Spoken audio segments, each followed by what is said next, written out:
देखा जाए question number 9 from exercise 7C क्या दिया गया था, in each of the figure A B parallel C D. देखो यहाँ पे 9 में तीन तीन क्वेश्चन हैं, इन तीनों में ए बी जो है वो सी डी का पैरेलल है, सबसे पहली बात। और बोला गया है कि A B parallel C D, find the value of x in each case. तब बोला गया है कि एक्स का वैल्यू सारे के सारे केसेस में क्या होंगे। तो देखो यहाँ पर आपको कंस्ट्रक्शन करना पड़ेगा। तो सबसे पहली बात क्या करो कि एक पॉइंट ई से पास करता हो एक लाइन ड्रॉ कर लो, ठीक है ना। Let us draw a line passing through point E. तो देखो ये लाइन जो है वो पॉइंट ई से जा रहा है, ठीक है। चलिए मैं ये जो लाइन जो होना चाहिए था कुछ सीधा होना चाहिए था। चलो तो सपोज कर लो कि ये लाइन जो है कुछ इस तरह से है। चलो अब देखो, अब ये लाइन जो है वो जो हमने ड्रा किया है उसका नाम आप लिख दो एम और लिख दो आप एन। तो लाइन एम एन जो है that is parallel to both of the lines, three of both of the line A B parallel M N parallel C D. ये तीनों के तीनों लाइन्स जो हैं आपस में पैरेलल हो जाएंगे। तब बोला गया कि एक्स का वैल्यू क्या होगा। चलो मैं शॉर्टकट तरीका से बताता हूँ। देखो ये बी है और मैं यहाँ लिख देता हूँ एंगल 1, ठीक है। So we can say here that A B is parallel to A B is parallel to M N. So we can say, देखो जब भी जेड का फॉर्मेशन होगा तो दोनों एंगल्स इक्वल होते हैं, रीजन अल्टरनेट एंगल। देखो यहाँ पे जेड का फॉर्मेशन हुआ, देखो एक लाइन जो है इस तरह से ए बी है, दूसरा लाइन देखो बी है, और तीसरा लाइन सपोज कर लो इस तरह से एम ई एन है। तो देखो एक जेड का फॉर्मेशन हुआ, जेड का जब भी फॉर्मेशन होता है तो दोनों एंगल्स इक्वल होते हैं। यानी कि यहाँ से कहा जा सकता है कि angle 1 that will equal to 35 degree. Reason क्या हो गया, alternate angles are equal. Now इसके बाद अगर देखा जाए तब आप क्या कर सकते हो। तो देखो ये फिर से अगर मैं बात करूँ तो यहाँ भी जेड का फॉर्मेशन होगा। देखो ये सी से डी की ओर चले जाओ, फिर आप सी से डी की ओर चले जाओ, ठीक है। उसके बाद मैं अगर बात करूँ तब आप क्या करो, सी से डी की ओर चले जाओ, और देखो इधर से चलिए, देखिए सी से डी की ओर चले गए, सी से डी, और देखो डी से ई, और इधर की ओर चले जाओ। तो ये दोनों एंगल्स इक्वल होंगे। रीजन क्या हो गया, suppose I am going to write here 2, तो ये भी एंगल कितने होंगे 65 degree. So we can say here that, फिर से लिखा जा सकता है कि line C D is parallel, line C D is parallel to E N. So we can say angle 2 का जो वैल्यू होगा that will equal to 65 degree. Reason क्या हो गया, अल्टरनेट एंगल्स आर इक्वल।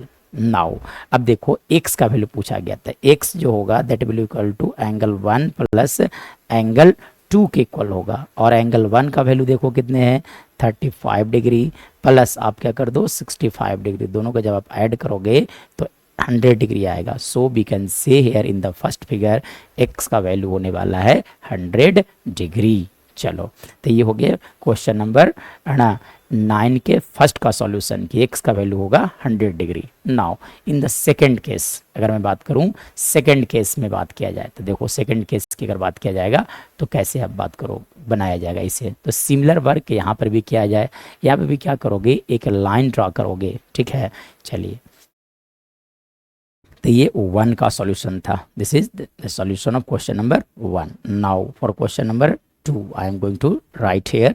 देखिए क्वेश्चन नंबर 2 के लिए देखो आप, तब आप क्या करो सिमिलर वर्क यहाँ पे भी करो, ठीक है। क्या किया जाएगा कि एक ऐसा लाइन ड्रॉ कर लो, एक ऐसा लाइन ड्रॉ करो जो कि किसी एक पॉइंट से होकर गुजर रहा है। सपोज एंड आप लाइन ड्रॉ करो इस तरह से जो कि पॉइंट ओ से होके गुजर रहा था इस तरह से, ठीक है।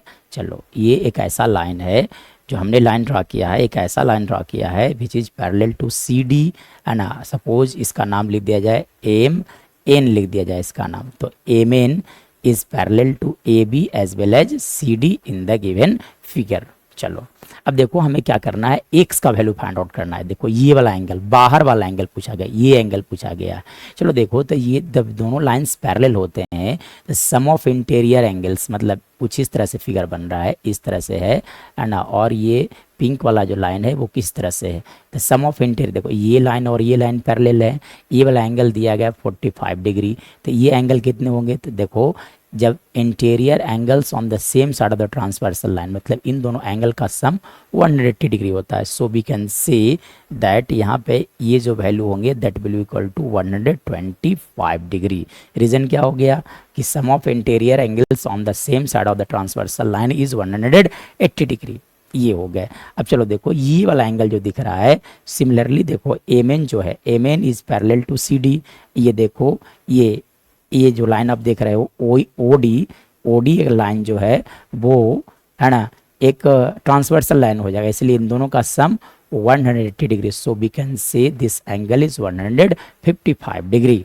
तो x का वैल्यू क्या होगा, तो x का वैल्यू के लिए क्या करोगे, दोनों को ऐड कर लोगे, 125 प्लस आप कर लो 155 डिग्री। जब दोनों को आप ऐड करोगे तो ये आ जाएगा 280 degree. So the value of x in second case that will be equal to 280 degree. The value of x in second case that is equal to 280 degree. चलिए अब इसे लिखा कैसे जाएगा, तो इसे लैंग्वेज में कैसे डाला जाए सर, चलो देखो तब आप लैंग्वेज में कैसे इसे लिखोगे इसके लिए बात किया जाएगा, ठीक है। चलो तब आप लैंग्वेज में कैसे लिखोगे, तो सबसे पहली बात आपको लिखना पड़ेगा कि कंस्ट्रक्शन किया गया है। क्या किया गया है, एक ऐसा लाइन ड्रॉ किया गया है ई से एम एन जो कि दोनों लाइंस के पैरेलल हैं, यानी कि तीनों आपस में पैरेलल हो जाएंगे। सो यहाँ पर आप लिख सकते हो angle 1। So we can say here कि ए बी जो है this is parallel to M N, A B parallel M N. So sum of angles on the same side of the transversal line is 180 degree. मतलब यहाँ से लिखा जा सकता है 55 plus angle 1 that is equal to 180 degree. मतलब angle 1 का value ले सकते हो 180 माइनस 55, यानी कि एंगल 1 का वैल्यू आ गया 125 डिग्री। ये लैंग्वेज लिखने के लिए मैं सिखा रहा हूँ। देखो उसके बाद देखो सपोज कर लो कि ये एंगल 2 है, तो similarly you can write from here कि M N is parallel to C D, M N is parallel to C D. So we can say 25 degree plus angle 2 that is equal to again 180 degree. मतलब angle 2 का value आ जाएगा 180 minus 25, मतलब angle 2 का value आ गया, आप यहाँ से कह सकते हो कि angle 2 is equal to 155 degree. So in the second case x का जो वैल्यू होगा that will equal to angle 1 plus angle 2, और एंगल 1 का वैल्यू आ गया 125 डिग्री प्लस आप लिख दो यहाँ पे 155 डिग्री। जब आप इसे ऐड करोगे तो that will equal to 280 degree. So the value of x in the second case is 280 degree. This is our right answer. चलिए अब थर्ड का सॉल्यूशन किया जाएगा। चलिए इसके बाद देखा जाए क्वेश्चन नंबर थर्ड का सॉल्यूशन।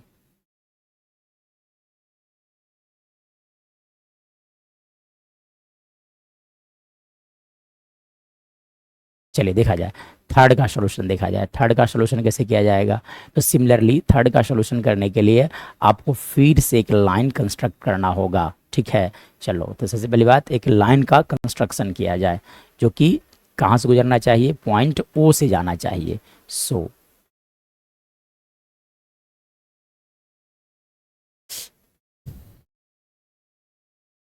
चलो तो सबसे पहली बात एक लाइन में ड्रा कर लेता हूँ जो कि पॉइंट ई से जाएगा, ठीक है। This is the part of construction. So हमने क्या किया कि एक लाइन ड्रॉ किया है जो कि पॉइंट ई से होकर जा रहा है। चलो अब देखो इसके बाद